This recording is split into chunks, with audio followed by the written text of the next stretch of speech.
أعوذ بالله من الشيطان الرجيم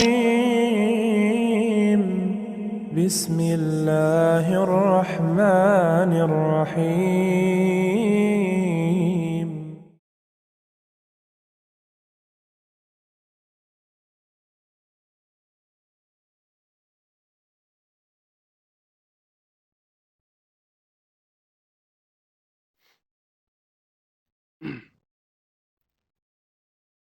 Bismillah, Assalamualaikum warahmatullahi wabarakatuh.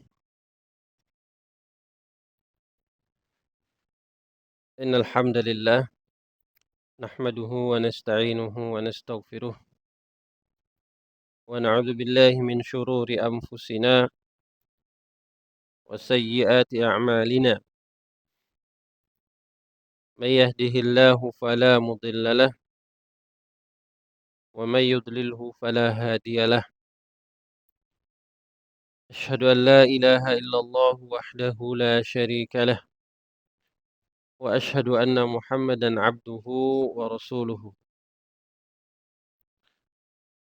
Qala Allah Ta'ala fil Qur'anil Karim, ya ayyuhalladzina amanu taqullaha haqqa tuqatih wa la tamutunna illa wa antum muslimun.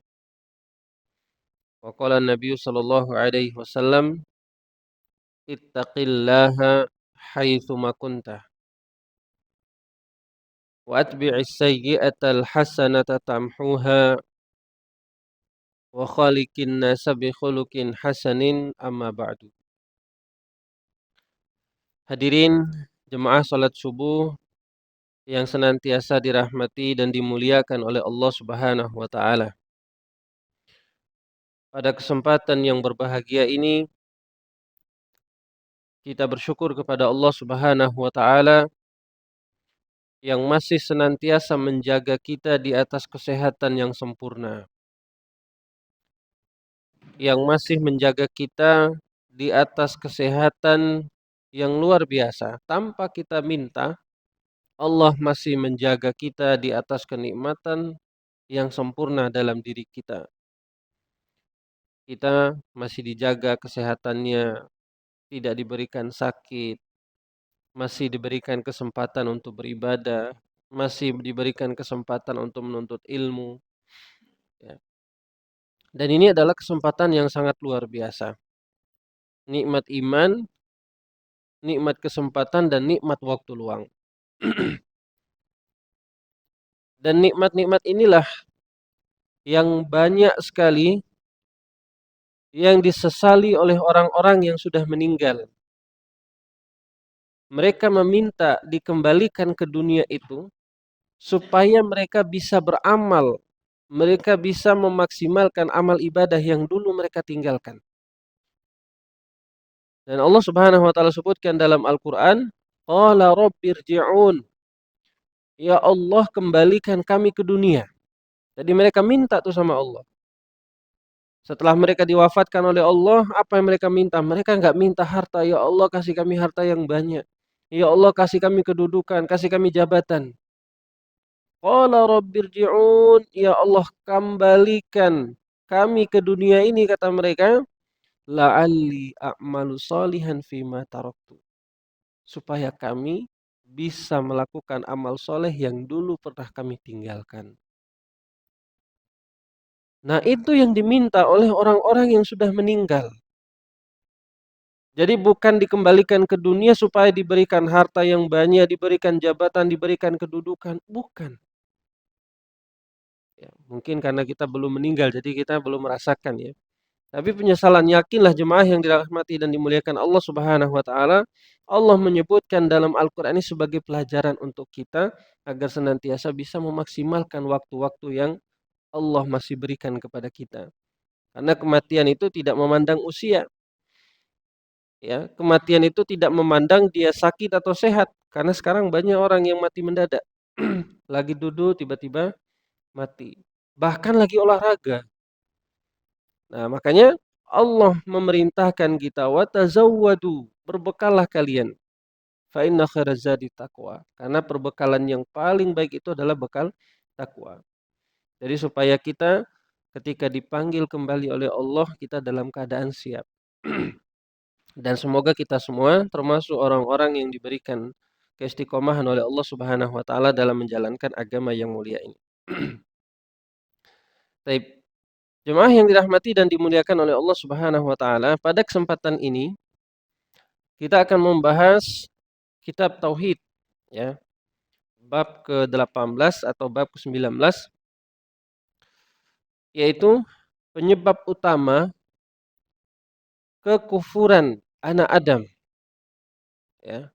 Penyebab utama yang menyebabkan anak keturunan Adam ini bisa kufur kepada Allah.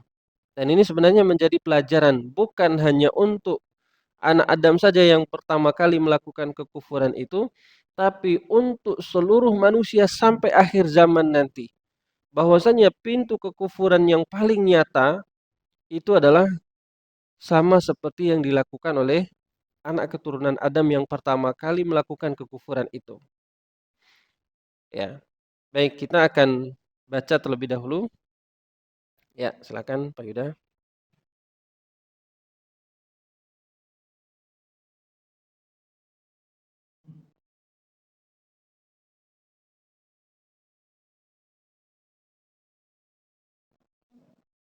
Ya, bab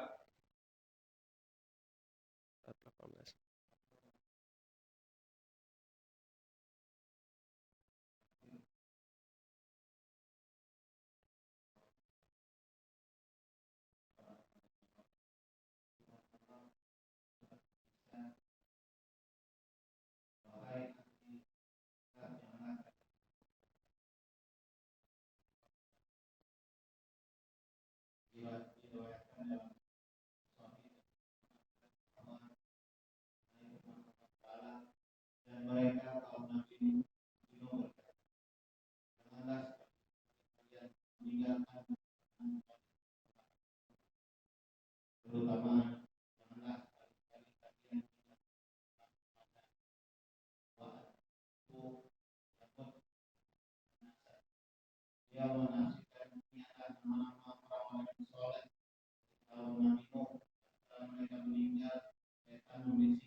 Baik, cukup.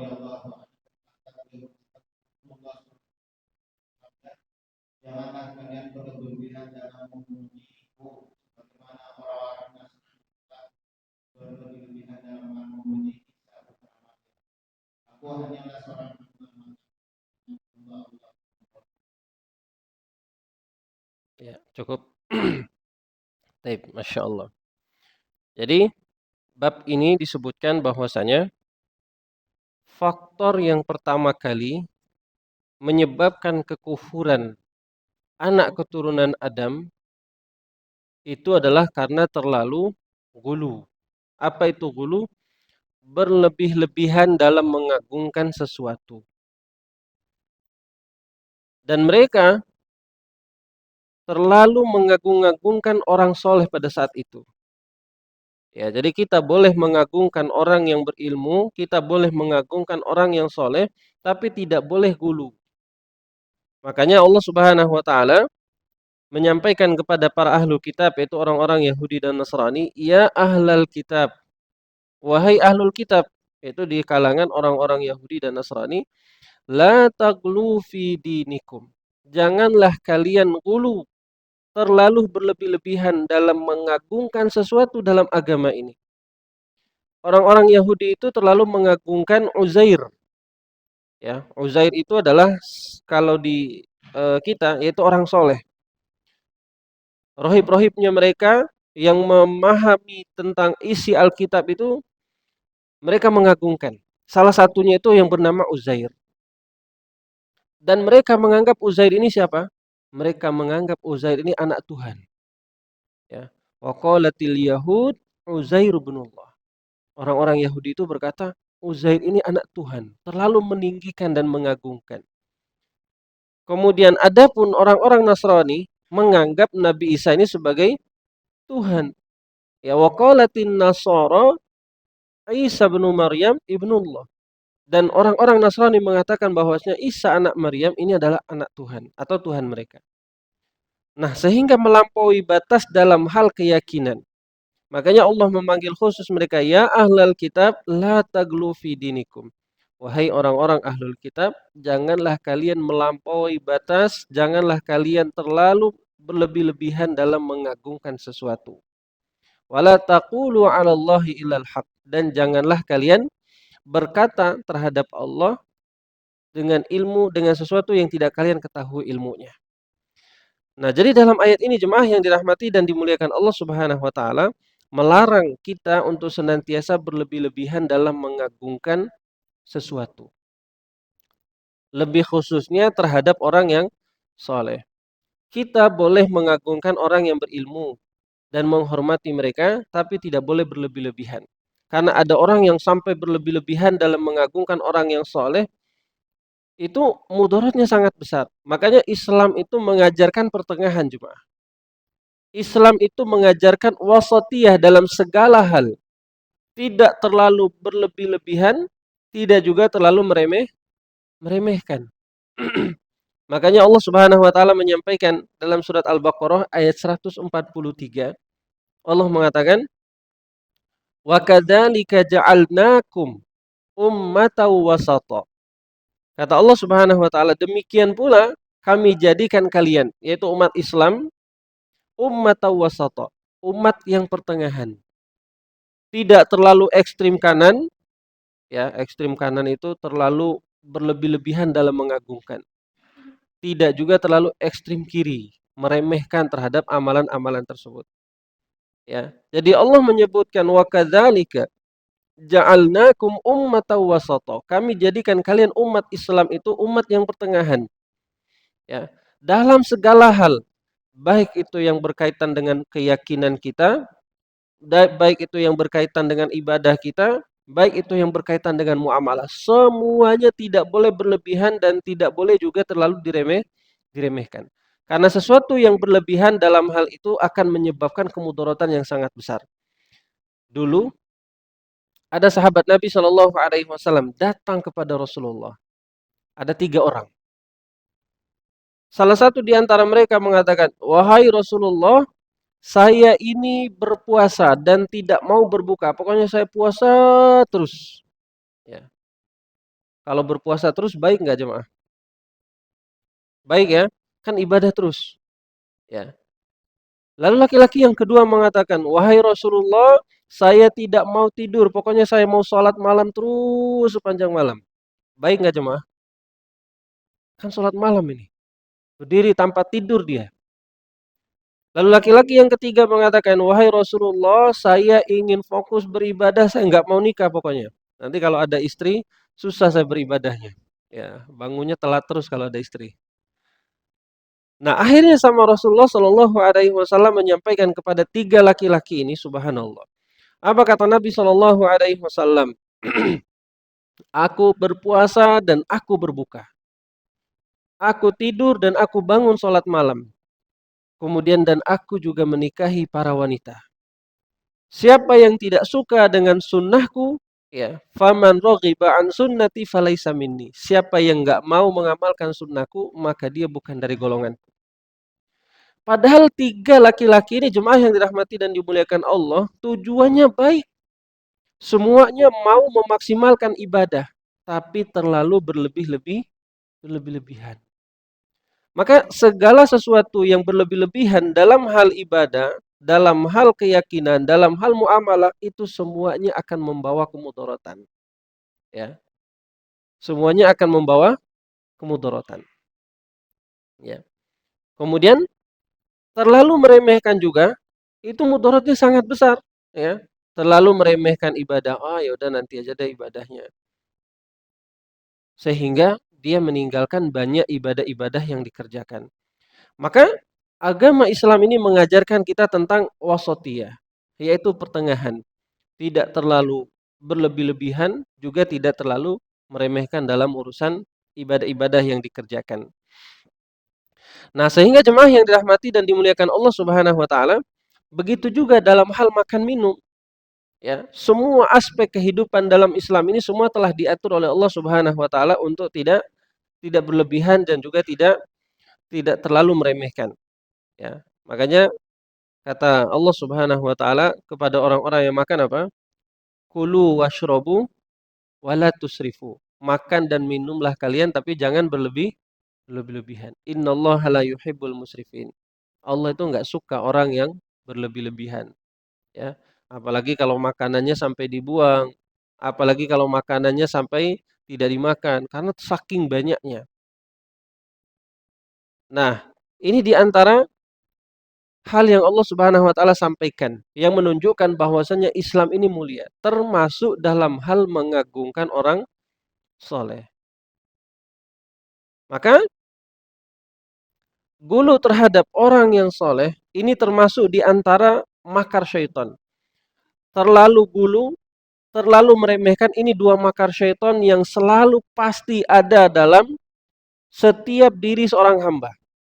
Makanya di antara ucapan yang sangat masyhur yang diucapkan oleh Imam Al-Auza'i, kata beliau, "Ma min amrin amarallahu bihi." Tidaklah satu di antara suatu perintah-perintah Allah Subhanahu wa taala illa aridahu syaitan bi khoslatain.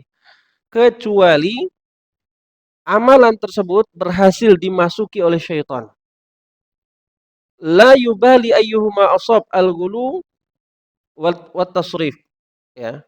Kata Imam Al-Auza'i, tidak peduli mana yang lebih dikedepankan oleh seorang hamba tersebut, entah dia gulu atau dia menganggap remeh. Jadi semua amalan ibadah yang Allah Subhanahu wa taala perintahkan kecuali ada syaitan yang masuk di situ. Masuk dalam hal menggoda. Jadi ketika salah seorang hamba melakukan amalan kebaikan, amalan ibadah yang Allah perintahkan, maka yakin dan pasti di situ ada syaitan yang ingin menggoda manusia memasukkan dua sifat. Enggak peduli mana yang lebih didahulukan oleh seorang hamba. Bisa jadi gulu, bisa jadi at-tafrid, yaitu menganggap remeh. Ya. Jadi semua ibadah kita jemaah yang dirahmati dan dimuliakan Allah Subhanahu wa taala, ternyata itu ada syaitan yang berusaha untuk masuk dan merasuki dan memberikan makar terhadap amalan tersebut. Kalau orang yang mengamalkan agama Islam ini dengan sempurna, maka dia akan selamat. Tapi orang yang tidak memahami syariat Islam ini dengan baik, maka dia akan difitnah dari dua kondisi. Yang pertama apa tadi? Berlebih-lebihan. Yang kedua, menganggap remeh. Ya, misalnya dalam hal sholat, ada orang terlalu berlebih-lebihan juga. Ya, sampai misalnya dia melaksanakan sholat malam, tapi lupa dengan sholat subuh. Hadir untuk menghadiri tahlilan, kemudian hadir dalam acara-acara doa bersama sampai larut malam. Sholat subuh enggak? Enggak sholat subuh. Akhirnya lupa sholat subuh. Ini namanya apa? Terlalu berlebih-lebihan. Sehingga mengamalkan yang sunnah melupakan yang wajib. Melaksanakan kegiatan apalagi yang bersifat mubah, yang bersifat sunnah. Malam-malam mereka bergadang. Tapi sholat subuhnya kemana? Enggak sholat subuh. Nah, ini diantara makarnya syaitan yang ingin menyesatkan manusia dari jalan Allah Subhanahu wa taala. Ya. Ada lagi yang meremehkan, ya, yang meremehkan waktu. Entar aja deh, masih banyak waktunya. Yang harusnya dia melaksanakan sholat zuhur, ternyata udah masuk waktu asar, nggak jadi sholat. Entar aja deh, waktu asar masih panjang. Dia dilalaikan lagi oleh syaitan. Waktu azannya lewat, masuk waktu maghrib, akhirnya nggak sholat. Ya. Nah, inilah di antara bukti bahwasanya syaitan itu memberikan makar dan fitnah terhadap manusia yang ingin mengantarkan mereka ke dalam jalan yang buruk. Dan ini dua-duanya tidak baik. Terlalu berlebih-lebihan dan juga terlalu apa? Terlalu meremehkan. Maka Islam mengajarkan wasata, ya. Selalu mengedepankan kemaslahatan dalam melakukan amalan. Makanya kalau dalam safar, Islam itu memberatkan atau meringankan? Memberikan keringanan. Supaya apa? Supaya orang itu tidak merasa berat. Lagi safar, dia harus mengejar apa namanya? Kapal laut misalnya yang harus berangkat. Maka Allah Subhanahu wa taala memerintahkan atau memberikan keringanan, boleh sholatnya di jamak, jamak takdim atau jamak takhir, ya.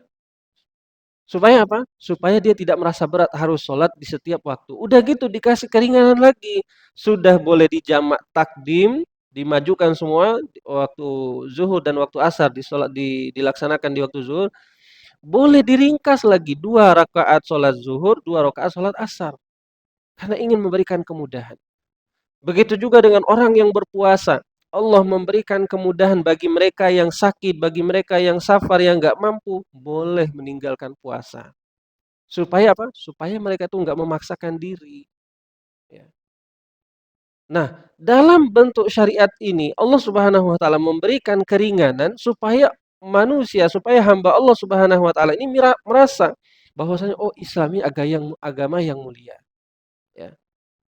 Nah, sehingga tidak boleh terlalu berlebih-lebihan terhadap sesuatu, karena di situ kalau berlebih-lebihan berarti makarnya syaitan berhasil kepada kita.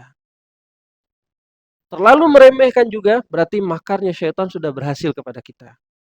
Ya. Jadi mana yang duluan kena nih? Apakah dia terlalu berlebih-lebihan? Dan ini banyak kasusnya. Orang berlebih-lebihan, lebih apa? Lebih mengedepankan ini oh ini kan amalan bagus. Ternyata amalan sunnah, ya. Zikirnya sampai larut malam, sholat subuhnya enggak juga dikerjakan, ya. Kajian yang berupa apa?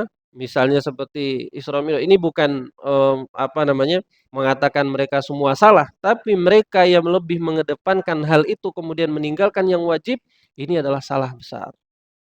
Yang seharusnya apa? Yang wajib lebih dikedepankan, ya. Maka jemaah yang dirahmati dan dimuliakan Allah, berhasillah syaitan masuk untuk membuat makar pada diri kita sehingga kita melupakan apa yang semestinya dilakukan, ya. Nah, maka dari sinilah Allah Subhanahu wa taala memperingatkan kita, la taghlu fi dinikum. Jangan berlebih-lebihan dalam agama kalian. Nah, jadi ini jemaah yang dirahmati dan dimuliakan Allah Subhanahu wa taala, tidak boleh terlalu berlebih-lebihan dalam agama. Dan penulis, ya, Syekh Muhammad At-Tamimi menyebutkan tentang orang yang pertama kali kufur dalam agama ini disebabkan apa? Karena terlalu gulu. Ya, tadi disebutkan bahwasanya dalam surat, ya, Nuh itu Allah Subhanahu wa taala menyebutkan ada 5 orang soleh, ya. Ada 5 orang soleh yang disebutkan oleh Allah Subhanahu wa taala dalam surat Nuh, ya. Dalam surat Nuh ayat yang ke-23. Jadi nanti Bapak Ibu bisa buka suratnya. Wa qalu la tadharunna alihatakum. Kata Allah Subhanahu wa taala, dan kaum Nabi Nuh itu berkata, la tadarunna alihatakum. Janganlah sekali-kali kalian meninggalkan penyembahan kalian atau tuhan-tuhan kalian. Wala tadarunna wadda wala suwa' wala yaghus wa ya'uq wa nasra. Jadi ada 5 Tuhan yang mereka sembah pada saat itu, yaitu disebutkan namanya oleh Allah Subhanahu wa taala. Ada Wad, ada Suwa', ada Yaghus, ada Ya'uq, ada Nasr. 5 patung yang mereka buat ini jemaah yang dirahmati dan dimuliakan Allah Subhanahu wa taala adalah ternyata 5 nama orang soleh yang meninggal saat itu. Ya. 5 nama orang soleh yang meninggal saat itu. Jadi masing-masing ini mereka 5 orang ini Wad, Suwa', Yaghus, Ya'uq, Nasr meninggalnya itu dalam waktu berdekatan. Nah, karena sifat gulu yang mereka miliki, sifat gulu yang mereka tanamkan dalam hati ke dalam 5 orang soleh ini akhirnya timbul ide di antara mereka. Kata Ibnu Abbas radhiyallahu taala anhuma, ini adalah nama orang-orang soleh dari kaumnya Nabi Nuh alaihi salam. Ketika mereka meninggal dunia, kata Ibnu Abbas, syaitan membisikkan mereka agar dibuat saja patungnya supaya untuk dikenang. Ya, dibuat saja patungnya supaya nanti kalian tuh bisa melihat dan tidak merasa kehilangan. Jadi dibisikkan. Tidak langsung diarahkan, udah buat patung untuk disembah, karena itu sangat susah. Ini diantara jalannya syaitan membisikkan dari hal-hal yang kecil. Akhirnya apa? Mereka pun membuat patung-patung tersebut. Kemudian disuruh memberi nama. Nama sama persis dengan nama orang-orang yang soleh yang meninggal tersebut. Barulah setelah patung itu jadi dan orang-orang yang membuat patung tadi sudah meninggal dunia, datang generasi setelahnya, maka patung-patung itu pun disembah. Kata Ibnul Qayyim, banyak para ulama mengatakan setelah mereka meninggal dunia, banyak orang yang berbondong-bondong datang ke situ. Untuk apa? Untuk sekedar minta doanya, untuk sekedar berkeliling di kuburan tersebut dalam rangka ibadah, di patung-patung tersebut. Atau ada yang justru menyembah, sujud, meminta kepada patung itu. Ya. Jadi awalnya dibuat untuk sesuatu eee, kemaslahatan kata mereka supaya nanti gampang dikenang, gampang diingat, tapi justru menjadi kemudorotan yang sangat besar. Nah, inilah kenapa Allah Subhanahu wa taala melarang kita untuk terlalu gulu terhadap orang soleh itu karena bisa membawa seseorang itu pada pintu kesyirikan. Dan terjadi di zaman kita jemaah yang dirahmati dan dimuliakan Allah. Allah melarang itu bukan tanpa sebab, tapi untuk menjadi pelajaran untuk kita semua. Ada kuburan orang soleh misalnya, ya, dibuatlah kuburan tersebut. Awalnya sih memang bukan untuk disembah ya, dibangun, ditinggikan, dikasih hiasan. Ini biar kita kenang saja kata mereka. Ini biar kita apa? Biar kita memuliakan orang soleh tersebut. Awal tujuannya seperti itu. Nah, akhirnya setelah lambat laun, zaman sudah mulai berubah, akhirnya ada seberapa golongan orang yang mulai dibisikkan oleh syaitan tuh, ayo buat kuburan itu sebagai tempat meminta. Orang soleh kan dekat sama Allah. Akhirnya mereka datang ke kuburan itu. Sehingga banyak kegiatan-kegiatan seperti ini. Ada ziarah khusus ke sini, ziarah khusus ke ini. Tujuannya apa? Nanti datang ke situ, minta ke kuburan ini, minta ke kuburan itu. Seperti itu jadinya. Nah, itulah di antara jalannya syaitan yang membisikkan kepada manusia tidak langsung untuk membuat mereka melakukan kesyirikan. Tapi mulai dari hal-hal yang kecil yang gampang untuk sepertinya perasaan manusia itu masuk ke sini, ya. Apalagi perasaan kita ya, orang-orang Indonesia itu biasanya Masya Allah terbawa perasaan. Ya, terakhir itu saya pernah melihat satu video, ya. Jadi ada orang yang masuk ke gua, ya. Kemudian katanya apa? Oh, Masya Allah, gua ini nih bisa tembus sampai ke Mekah. Sehingga orang yang masuk gua tersebut apa? Talbiyah cuma. Labbaik Allahumma labbaik. Masuk gua talbiyah. Ya, subhanallah. Nah, jadi seperti itu. Kenapa pentingnya kita menguatkan tauhid kita supaya apa? Supaya syaitan itu tidak gampang menggoda kita. Karena syaitan itu kan bukan hanya dari apa? Dari kalangan yang tak kita lihat saja. Syaitan itu dari kalangan jin dan manusia. Makanya kita meminta kepada Allah ya, min syarril waswasil khannas, dari bisikan syaitan itu. Ya, ya. Alladzi yuwaswisu fi sudurin nas, yang selalu membisikkan dalam hati manusia, yang selalu menggoda dalam hati manusia. Siapa mereka?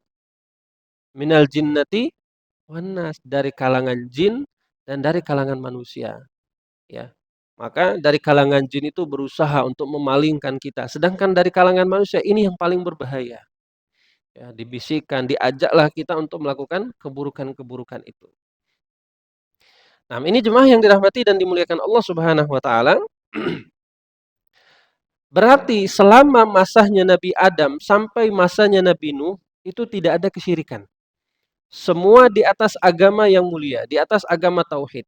Berapa jarak antara masanya Nabi Adam dengan Nabi Nuh? Ada yang tahu?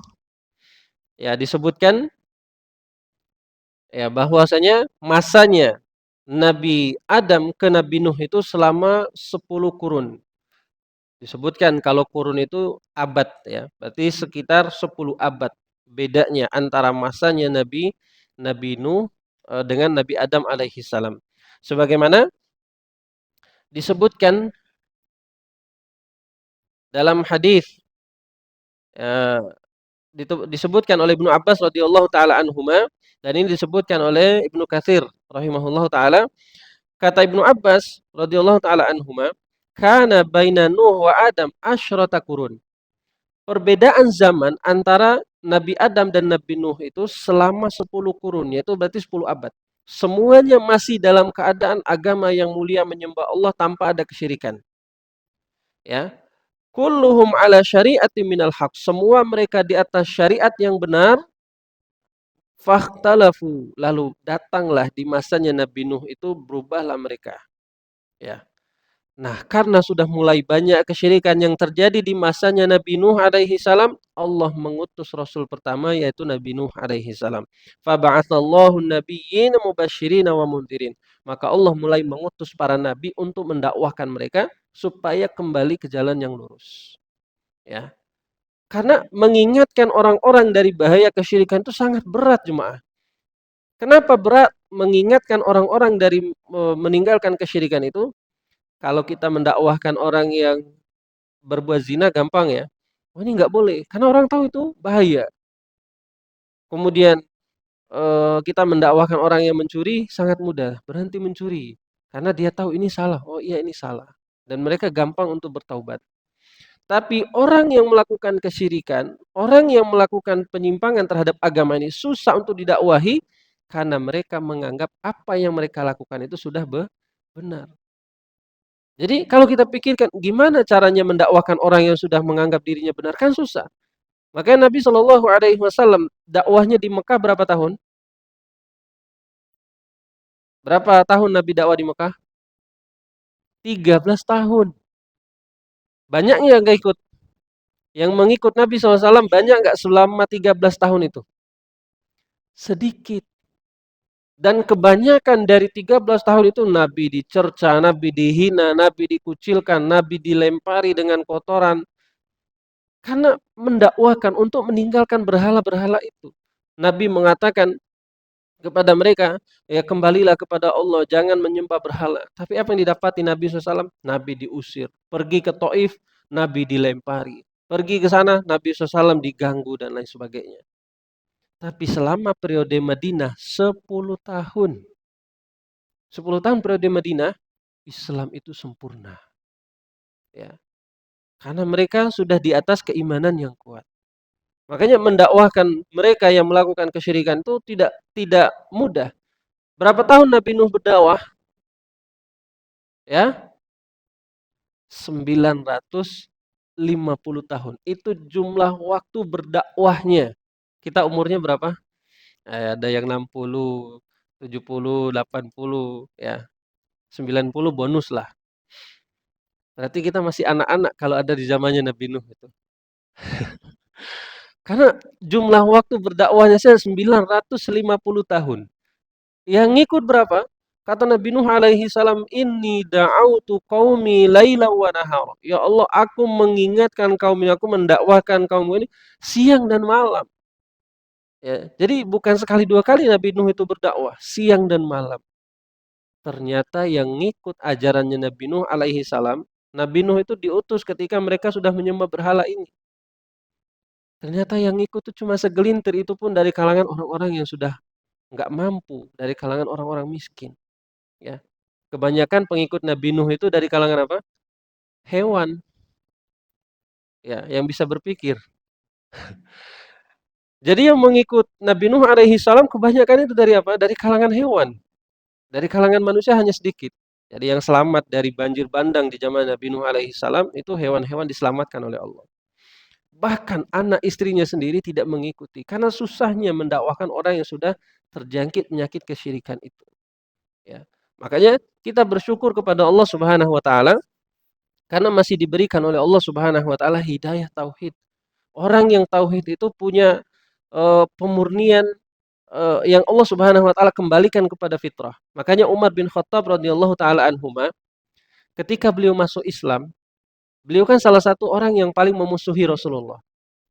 Bahkan sampai sebelum beliau masuk Islam itu, beliau sempat-sempatnya membawa pedang beliau untuk mau membunuh Rasulullah. Ya, karena kata beliau ini Muhammad sudah memecah belah urusan orang-orang Quraisy. Semenjak adanya Muhammad katanya, keluarga orang itu terpecah. Anak jauh dari ibunya, suami jauh dari istrinya, ya. Karena terpecah. Akhirnya Umar ini berinisiatif, dia bawa pedangnya kemudian ingin membunuh Rasulullah Shallallahu alaihi wasallam seorang diri. Sampai di suatu jalan diingatkan oleh salah seorang laki-laki, "Wahai Umar, mau kemana engkau?" "Aku mau menghabisi Muhammad karena dia telah memecah belah urusan orang-orang Quraisy." Lalu kata laki-laki ini, "Kau mau pergi ke Muhammad sedangkan adikmu saja dia pengikut Muhammad." Nggak jadi dia ke Nabi Shallallahu alaihi wasallam, kemudian balik melihat adiknya ternyata sedang membaca Al-Qur'an, ya. Maka dia pukul, ya, suami adiknya dan adiknya dipukul oleh Umar radhiyallahu taala anhu sampai adiknya tersebut mengeluarkan darah. Dari situlah beliau dilembutkan hatinya dan beliau mau membaca ayat yang dibaca itu ternyata apa? Karena Umar ini adalah orang yang cerdas, ketika beliau membaca Al-Qur'an itu seketika air mata beliau menangis, kemudian seketika pikiran beliau sudah berubah. Lalu dikatakan, "Bawa aku kepada Rasulullah." Dan dia mengucapkan asyhadu alla ilaha illallah di hadapan Rasulullah sallallahu alaihi wasallam, dari membenci menjadi orang yang paling cinta terhadap Rasulullah sallallahu alaihi wasallam. Nah, ketika beliau masuk Islam itu beliau selalu ketawa dan menangis sendiri. Kadang lagi duduk ketawa. Ternyata setelah ditanya, "Wahai Umar, kenapa kau ketawa?" "Aku kalau ngingat di masa jahiliyah, patung yang kami buat dari tepung itu, kalau kami lapar kami cubit telinganya, makan." Ya. Padahal di masa jahiliyahnya Umar ini adalah orang yang paling membela daripada patung-patungnya tersebut. Maka orang yang diberi hidayah tauhid itu jemaah yang dirahmati dan dimuliakan Allah adalah orang yang diberikan fitrah dalam pikirannya. Maka bersyukurlah kita semua yang Allah Subhanahu wa taala tanamkan tauhid dalam hati-hati kita. Nah, kemudian jemaah yang dirahmati dan dimuliakan Allah Subhanahu wa taala, jadi langkah syaitan itu perlahan tapi pasti membawa manusia melakukan kesyirikan itu.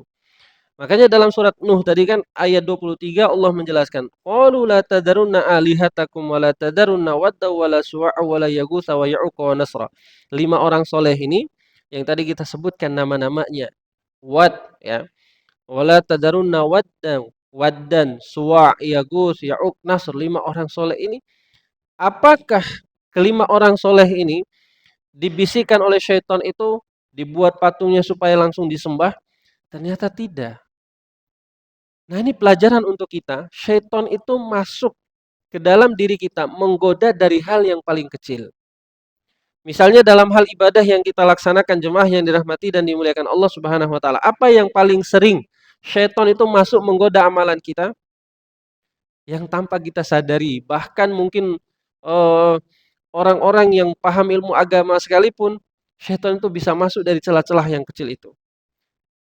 Kalau orang yang Setan itu akan melihat, kalau orang yang bisa berpotensi digoda untuk meninggalkan sholat, maka dia akan mengarahkan supaya orang itu nggak sholat. Udah nggak usah sholat. Ya.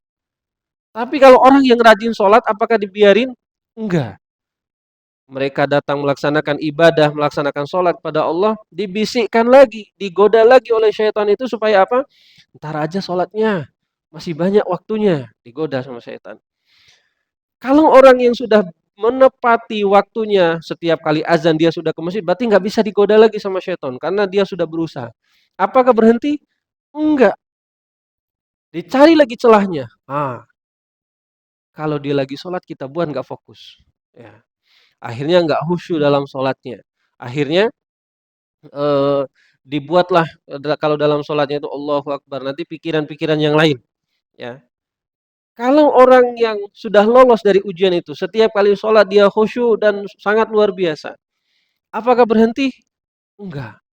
Berusaha syaitan itu membuat orang itu takjub dengan dirinya sendiri. Oh, aku kan orang soleh. Aku kan yang paling bisa menepati waktu. Aku kan yang paling luar biasa. Sehingga meremehkan yang lainnya. Nah, syaitan itu masuk jemaah yang dirahmati dan dimuliakan Allah karena ada celah. Maka sedikit saja celah yang kita buka, maka syaitan itu masuk, apalagi dalam hal kesyirikan. Ini makanan empuknya mereka. Ya. Makanya kalau ada orang yang buat kuburan supaya untuk mengenang, itu mustahil dia akan bisa lolos dari jeratan syaitan. Ujung-ujungnya nanti apa? Datang ke kuburan itu minta, itu sudah banyak buktinya. Ya. Nah, makanya kalau seseorang itu memuliakan orang soleh, boleh. Tapi tidak boleh berlebih-lebihan. Ya, begitu juga dalam hal sedekah. Ketika kita ngasih uang apakah cukup, syaitan itu, wah, kita goda dia untuk nggak bersedekah. Nggak bisa karena orangnya sudah terbiasa sedekah. Dia akan cari cara yang lain untuk menggoda manusia. Dibuatlah nanti sedekahnya sulit. Jangan sedekah, nanti kamu bisa fakir. Jangan keluarin harta kamu, nanti kamu miskin. Nah, masuklah syaitan. Makanya Allah Subhanahu wa taala menyampaikan, "Innasyaiton ya'idukumul faqr." Syaitan itu membisik-bisikkan orang yang sedekah itu fakir, ya. Udah nggak usah keluarin duitnya, nanti buat kamu makan, buat kamu belanja, nggak usah sedekah. Karena dibisikkan untuk terus fakir kalau dia bersedekah. Atau kalau orang yang sudah terbiasa ikhlas, orang yang sudah terbiasa bersedekah, dibuatlah supaya dia merasa takjub dan ujub dengan amalannya sehingga dia ria. Oh ini loh saya sedekahnya Masya Allah ini 100 miliar misalnya. Ya, ada orang yang 100 miliar ya. Tapi sedekahnya untuk dianggap sebagai orang yang dermawan. Nah jadi seperti inilah syaitan itu akan masuk pelan-pelan tapi pasti. Maka kita perbaiki setiap celah, setiap potensi untuk kita melakukan keburukan itu supaya tidak digoda oleh syaitan. Ya, makanya kalau dulu misalnya kita sering melakukan atau merutinkan perjalanan-perjalanan ziarah seperti itu untuk meminta ke kuburan orang soleh, berharap ke kuburan orang soleh, maka kita bertobat kepada Allah Subhanahu Wa Taala. Karena dosa orang yang melakukan kesyirikan itu, kalau dia bawa mati itu tidak akan diampuni oleh Allah. Maka kita bertobat dengan sungguh-sungguh agar senantiasa amalan kesyirikan yang dulu pernah dilakukan itu dihapus oleh Allah Subhanahu Wa Taala. Nah, bagaimana agar selamat dari gulu? Ya, karena gulu ini bahaya, berlebih-lebihan dalam mengagungkan sesuatu ini bahaya. Bagaimana cara kita selamat dari itu semua? Yang pertama, kiatnya jemaah yang dirahmati dan dimuliakan Allah Subhanahu wa taala, senantiasa bertakwa kepada Allah Subhanahu wa taala dengan semampu kita. Takwa itu adalah segala bentuk solusi dari semua masalah. Kata Allah Subhanahu wa taala dalam surat At-Tolak ayat kedua itu, "Wa may yattaqillaha yaj'al lahu 'iwaja, wa may yattaqillaha yaj'al lahu makhraja." Siapa yang bertakwa kepada Allah, Allah akan bukakan semua jalan keluar dari semua masalahnya, ya.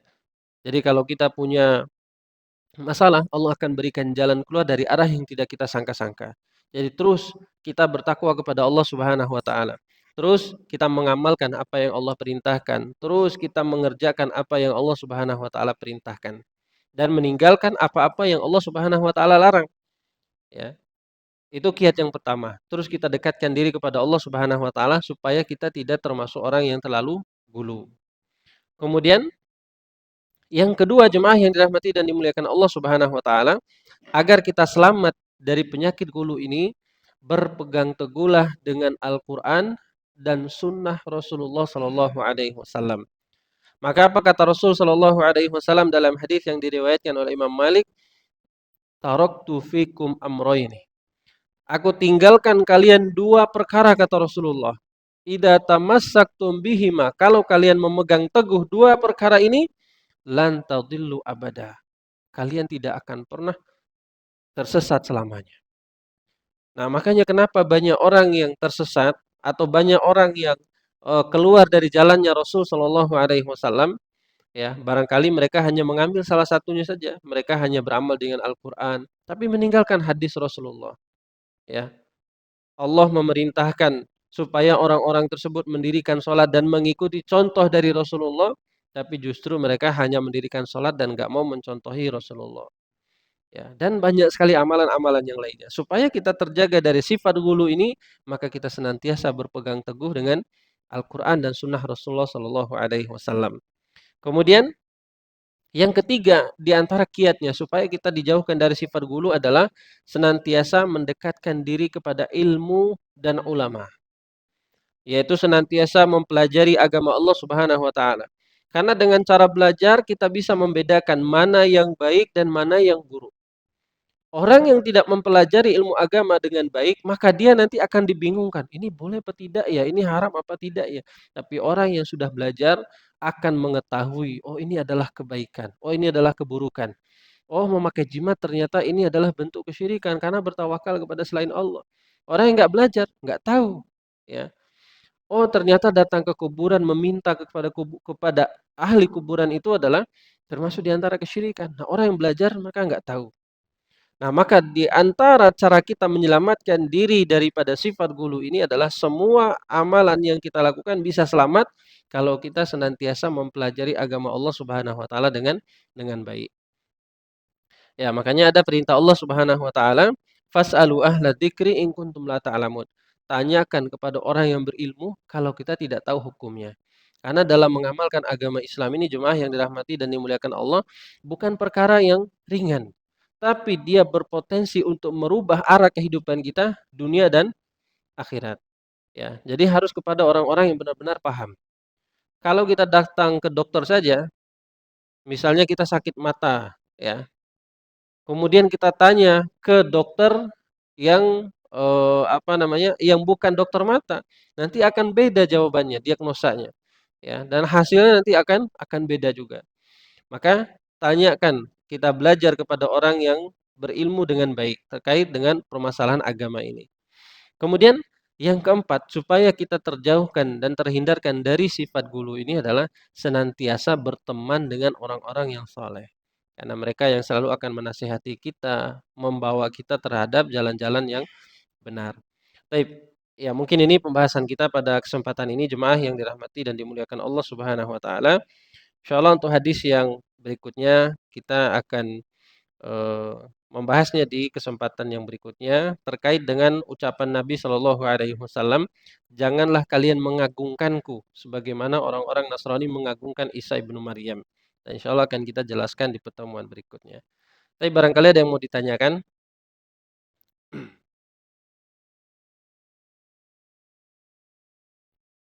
Ya, silakan.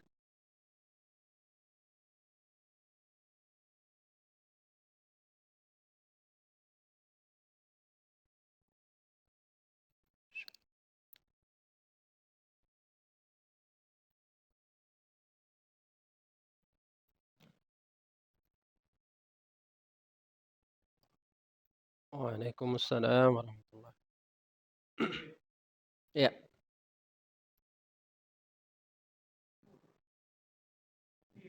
ya,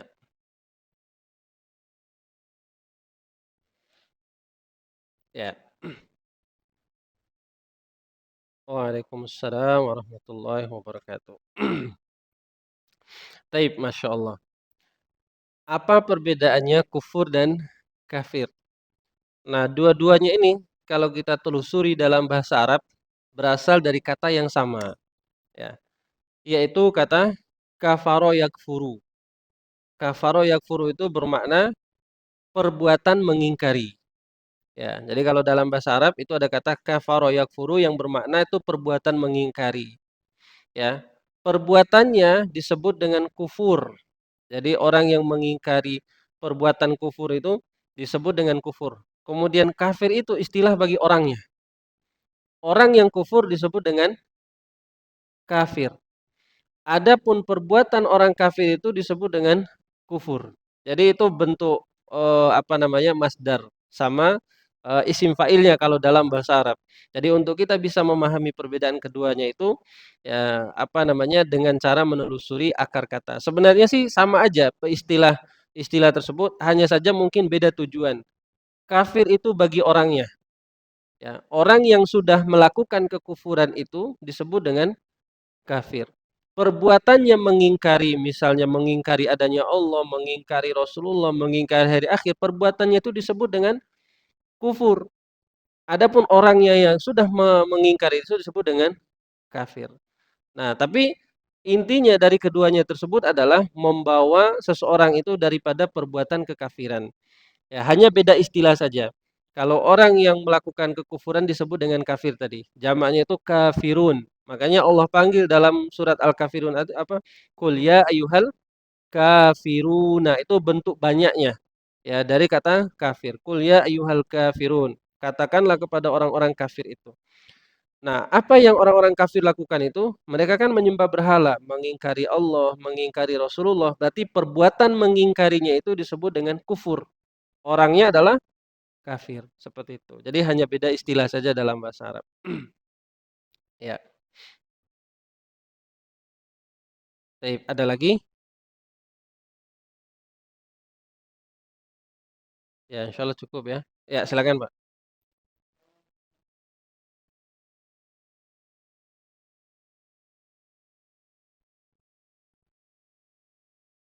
Ya,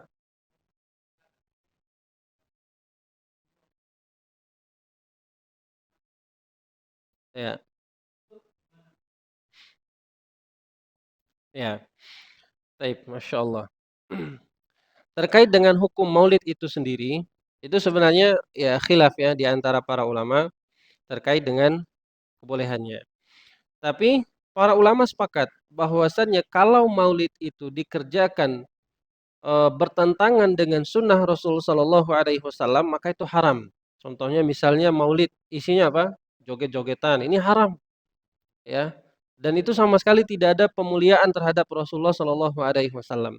Kemudian disebutkan juga oleh para ulama di antara hal-hal yang haram dilakukan adalah isinya itu mengandung kebid'ahan, isinya itu mengandung kesyirikan. Tapi kalau maulid itu hanya sekedar mengingat ya bagaimana keagungan Rasulullah Shallallahu Alaihi Wasallam mungkin sebagai momen ya sama seperti halnya kita membahas tentang momen keagungan Ramadan di bulan Ramadan ya.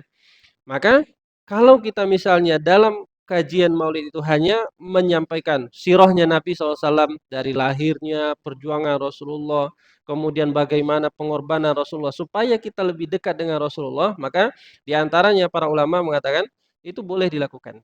Ya, selama tidak ada pengagungan yang berlebihan. Maka seperti tadi misalnya di dalam majelis Maulid itu disebutkan pengagungan yang berlebih kepada Rasulullah, apalagi sampai ada solawat-solawat yang dibuat khusus untuk mengagungkan Rasulullah. Ada sholawat apa namanya? Sholawat nariyah. Ya. Yang isinya itu melebihi daripada keagungan Rasulullah Shallallahu Alaihi Wasallam. Seperti apa misalnya? Karena sebab Rasulullah semua masalah terpecahkan. Karena sebab Rasulullah semua akan terpenuhi. Karena sebab Rasulullah semua akan dimudahkan. Itu isi daripada sholawat nariyah itu kalau kita baca. Nah, maka ini kan mengandung kesyirikan, menganggap Rasulullah Shallallahu Alaihi Wasallam itu sebagai sumber daripada segala kemudahan, sumber daripada segala rezeki. Padahal semua itu kan Allah yang ngatur. Ya, maka karena kecintaan seseorang kepada Rasulullah Shallallahu Alaihi Wasallam, maka tidak boleh seseorang itu sampai menganggap Rasulullah Shallallahu Alaihi Wasallam punya kemampuan seperti Allah. Ya, jadi ada batasan bahwasanya Rasulullah Shallallahu Alaihi Wasallam kita agungkan sebagaimana kita mengucapkan kalimat syahadat itu. Asyhadu an la ilaha illallah wa asyhadu anna Muhammadan abduhu wa rasuluhu. Kita mengatakan tidak ada Tuhan yang berhak disembah selain Allah, berarti selain Allah itu semuanya tidak berhak. Ya, termasuk penisbatan bahwasanya rizki itu datang dari makhluk ini tidak boleh untuk dilakukan. Maka semua itu dari Allah yang mengatur rezeki, kemudahan hidup, kemudian apalagi yang mengatur rezeki kita. Semua yang apa yang kita lakukan di dunia ini semuanya datang dari Allah. Adapun Nabi SAW, wa asyhadu anna Muhammadan abduhu wa rasuluh. Dan aku bersaksi bahwasanya Muhammad itu hamba Allah dan Rasulnya.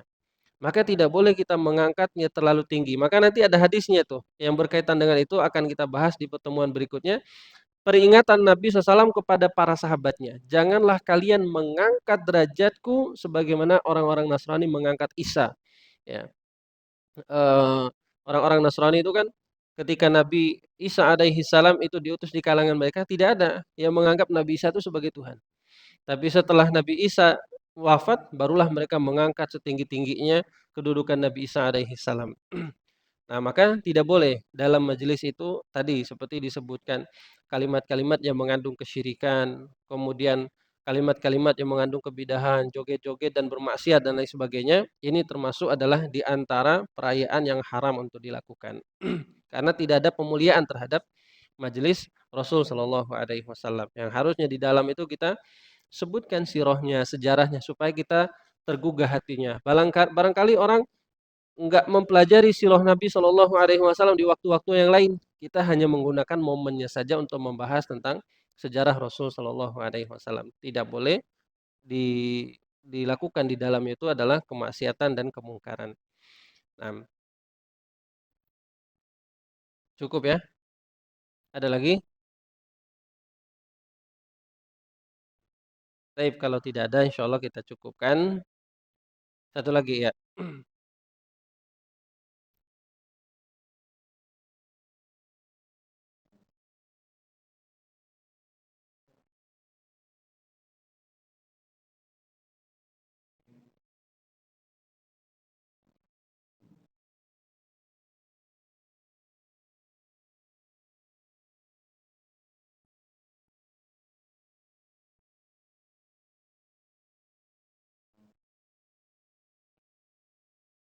Siswa apa gimana? Santri, eh, santri yang oh cium tangan, ya. Baik, masya Allah. Terkait dengan ya, masalah cium tangan, kemudian dan lain sebagainya ini sebenarnya kembali ke keyakinan. Karena kalau kita kembalikan ke adat dan istiadat, orang Islam itu memang biasa kalau untuk menghormati orang lebih tua itu dengan cara apa? Mencium tangan kan seperti itu. Kalau kita ke negara-negara lain misalnya kepada negara Saudi, cara seseorang memuliakan seseorang itu dengan cara dicium keningnya, ya. Jadi beda dengan kita. Ada lagi apa namanya? Di negara-negara yang lain cara memuliakan orang yang lebih tua itu berbeda-beda. Kalau kita kembalikan ke adat istiadat. Tapi masalahnya kalau dibarengi dengan keyakinan ini yang bermasalah. Kalau misalnya mencium tangan itu dibarengi dengan keyakinan, kita mendapatkan kemuliaan, kita mendapatkan keberkahan, maka ini adalah di antara bentuk ngalap berkah. Ngalap berkah dari sesuatu yang dilarang oleh syariat. Karena Allah membatasi keberkahan terhadap zat itu hanya kepada Rasul Shallallahu Alaihi Wasallam, tidak dimiliki oleh yang lainnya. Makanya dulu kita sering baca riwayat-riwayat yang berkaitan dengan Rasul Shallallahu Alaihi Wasallam. Para sahabat itu kalau Nabi berwudu, bekas wudunya Nabi itu direbut oleh para sahabat. Karena memang ada keberkahan manusia yang mulia ini. Tapi kan sekarang Rasul udah nggak ada. Maka seluruh manusia yang ada di atas muka bumi ini secara zat itu tidak ada keberkahannya. Ya, makanya sampai ada misalnya bekas kobokan kiai diminum, ini jijik namanya. Ya, bukan berkah. Karena kenapa? Karena tidak ada keberkahan dalam makhluk selain Allah. Nah, apa yang membuat orang soleh, orang berilmu ini berkah? Ilmunya jemaah. Makanya kata Nabi SAW apa? Sesungguhnya para nabi itu tidak mewariskan dirham, tidak mewariskan dinar, tapi mewariskan ilmu. Jadi kalau kita mengambilkan ilmu kepada mereka lalu kita amalkan itu diantara bentuk kita memuliakan mereka. Karena nanti akan sampai kepada mereka amal jariahnya kalau kita mengamalkan. Tapi tidak ada kemuliaan dalam zatnya. Misalnya tangan kiai ini dicium bolak-balik, ya, dicium, kemudian nanti dibalik lagi. Nah ini namanya menganggap bahwasanya di situ ada keberkahan.